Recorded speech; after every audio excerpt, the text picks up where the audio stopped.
Okay, 11th class students, welcome back. Today, the remaining paragraphs of the chapter, The Address, are going to be continued. Okay, last we ended, meanwhile, I had arrived. Okay, this paragraph we completed. Now, the next one is, in the train back, I saw Mrs. Darling in front of me again as I had the first time I met her. It was the morning after the day my mother had told me about her. I had got up late and coming downstairs, I saw my mother about to see someone out, a woman with a broad back. Okay, ये जो starting इस page पर जो ये paragraphs हैं, इसमें बताया जा रहा है किस तरह से वो पास्ट मेमोरीज़ में जाकर रिकॉलिंग करती हैं, अपनी पास्ट मेमोरीज़ को कैरिश करती हैं और ये सोचती हैं. Okay, when Mrs S daughter thought about the past memories when her mother gave the particular address and informed about Mrs Darling. किस तरह से इंट्रोड्यूस हुई थी मिसेस डॉर्लिंग मिसेस एस की डॉटर के साथ जब उन्होंने पहली बार देखा था. In the train back I saw, train में जब मैंने मिसेस डॉर्लिंग को देखा मेरे सामने, तब मैंने अपनी मदर से पूछा ये कौन है, तो मेरी मदर ने मुझे इनसे इंट्रोड्यूस करवाया और फर्स्ट टाइम मैं उनसे उस वक्त मिली थी और वो मॉर्निंग का टाइम था. After the day my mother had told me about her, और मेरी मदर ने उनके बारे में मुझे बताया.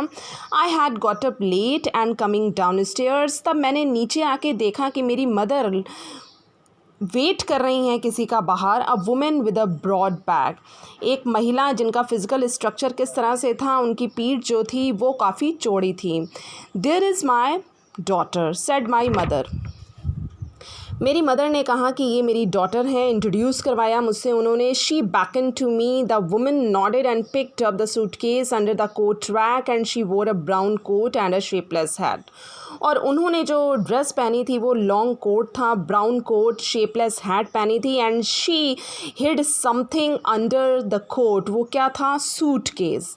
Does she live far away, तब मैंने, ये मेरा क्वेश्चन था मिसेज एस की डॉटर का कि क्या ये आंटी थोड़ा सा दूर रहती हैं. I asked, seeing the difficulty she had going out of the house with a heavy case, और उस वक्त भी उन्हें उस हैवी सूटकेस को ले जाते हुए बहुत प्रॉब्लम हो रही थी. मेरी मदर का ये आंसर था. Okay, my mother answered me in Markovnikov street, said my mother, number 46, remember that. Address है मार्कोनी स्ट्रीट, हाउस नंबर है 46, इसे हमेशा याद रखना.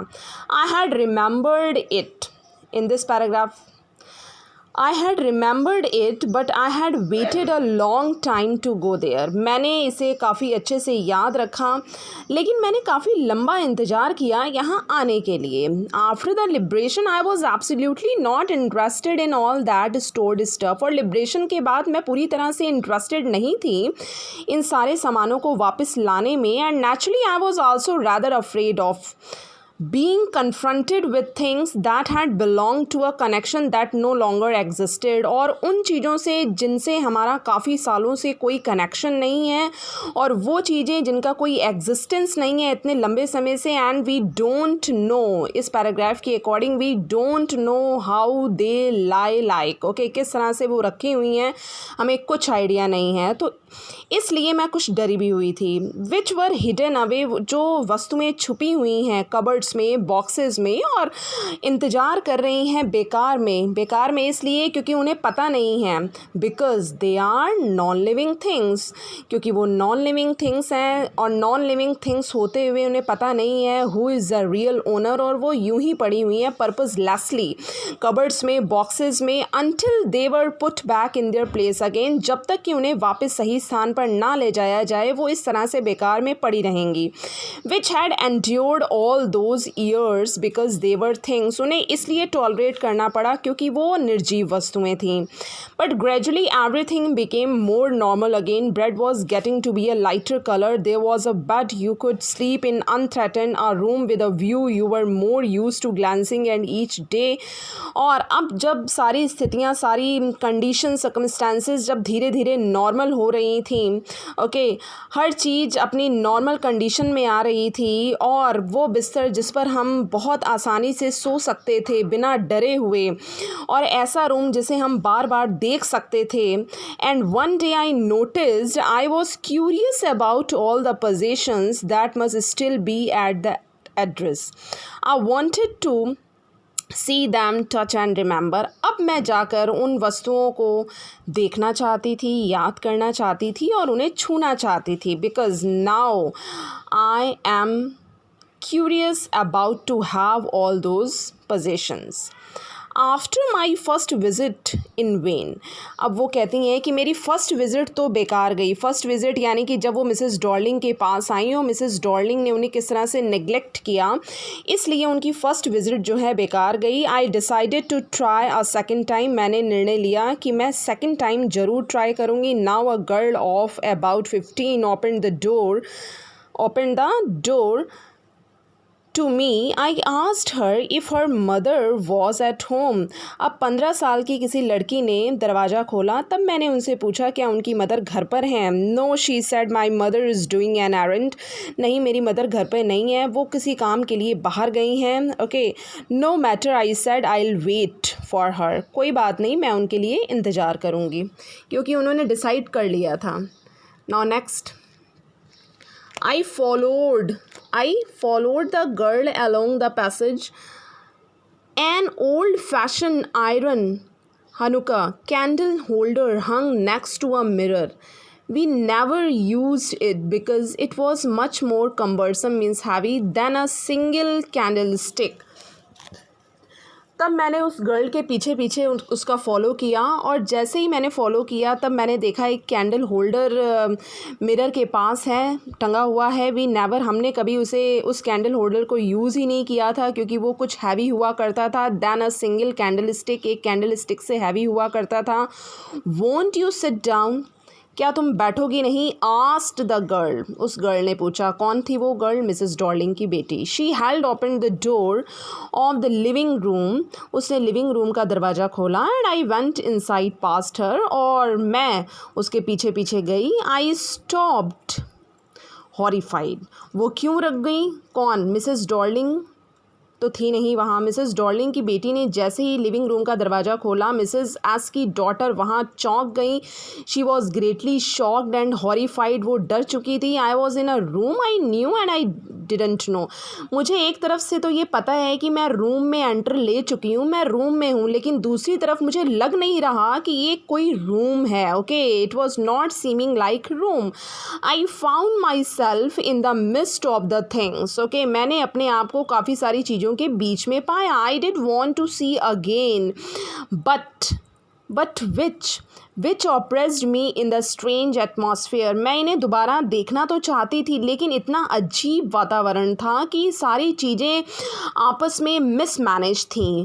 और because of the tasteless way everything was arranged, यानी कि इतने बेकार ढंग से सभी चीज़ों को व्यवस्थित किया हुआ था. व्यवस्थित तो वहाँ थी नहीं, लेकिन मिसमैनेज थी, वेल फर्निश्ड नहीं थी. Because of the ugly furniture और the muggy smell that hung there, और जो भी चीज़ें आसपास टंगी हुई थी उससे बहुत बुरी स्मेल आ रही थी. I don't know but I scarcely dare to look around me. मैंने बहुत मुश्किल से ही घूम कर देखा. The girl moved a chair.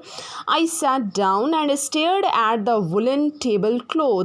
Girl ने मेरी तरफ चेयर की और मैं वहाँ बैठी और मैंने बहुत ध्यान से वुलन टेबल क्लॉथ को देखा. आई रब्ड इट, मैंने उसको रगड़ा, उस क्लॉथ को, टेबल क्लॉथ को. माई फिंगर्स ग्रू वॉर्म, मेरी उंगलियां गर्म हो गई फ्रॉम रबिंग, रगड़ते रगड़ते.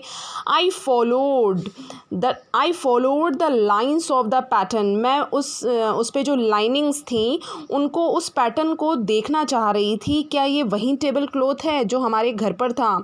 Somewhere on the edge there should be a burn mark. कहीं ना कहीं एक जला हुआ का निशान होना चाहिए. यहाँ पर बर्न मार्क होना चाहिए. That had never been repaired, जैसे कि कभी सुधारा ही नहीं गया. My mother will be a back soon said the girl. उस गर्ल ने कहा कि मेरी मदर जल्द ही आएंगी. अच्छा बच्चों, ये समझ में आ गया होगा कि वो हर एक चीज़ को बहुत ऑब्जर्व कर रही थी मिसेज एस की डॉटर, और ये देख रही थी. इस पैराग्राफ में उन्होंने ऑब्जर्व कर लिया है. She observed a lot that everything was in mismanaged way. हर एक चीज़ को अव्यवस्थित ढंग से रखा गया है, उनकी केयर नहीं की गई इतने सालों से, और उन चीज़ों से काफ़ी मगी स्मेल आ रही है. इन चीज़ों से परेशान होकर वो बहुत ही डर गईं. I have already made tea for her. Will you have a cup? मैंने उनके लिए पहले से ही चाय तैयार कर दी है, मिसेस डॉर्लिंग की बेटी ने कहा. क्या आप लेंगी? Thank you. I looked up. मैंने कहा no thanks. I looked up. मैंने ऊपर देखा. The girl put cups ready on the tea table.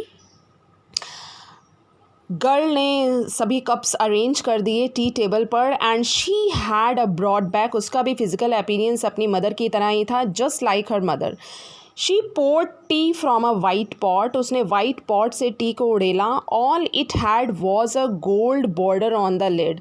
और जितनी भी क्रॉकरी थी जो टी टेबल पर रखी हुई थी, सबकी जो बॉर्डरिंग थी वो गोल्डन थी. I remembered. मुझे याद है अपनी वो crockery. She opened a box and took some spoons out. उसने एक बॉक्स खोला और उसमें से कुछ स्पून्स बाहर निकाली. That's a nice box. ये बहुत अच्छा box. I heard my own voice. ये मिसेज एस की डॉटर की कंसाइंस वॉइस थी जो अंदर से मन से आ रही थी उसके. क्या ये हार्ट वॉइस थी? ये बहुत अच्छा बॉक्स है. It was a strange voice. ये बहुत ही अजीब आवाज़ थी. एज दो each sound was different in this room. क्योंकि इस रूम में हर एक आवाज़ अपने आप में बहुत ही अलग थी. Oh you know about them. She had turned round and brought me my tea. She laughed. My mother says it is antique. Mrs Darling की बेटी ने कहा कि मेरी मदर कहती हैं कि ये कुछ एंटिक पीसेस हैं. We have got lots more. और इससे भी ज़्यादा हमारे पास हैं. She pointed round the room. See for yourself. ठीक है ना, उसने रूम की तरफ इशारा किया कि अपने आप देखो. I had no need to follow her hand. मुझे उसके इंडिकेशन की ज़रूरत नहीं थी, बिकॉज़ मैं जानती थी कि कौन कौन सा सामान है. I knew which things she meant. और मैं जानती थी कि किन वस्तुओं की तरफ उसका इशारा है. Okay.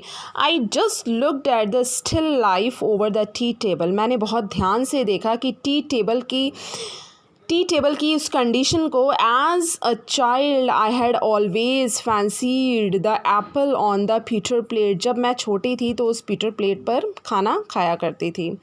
We use it for everything. हम इसे हर एक चीज़ के लिए यूज़ करते थे. She said.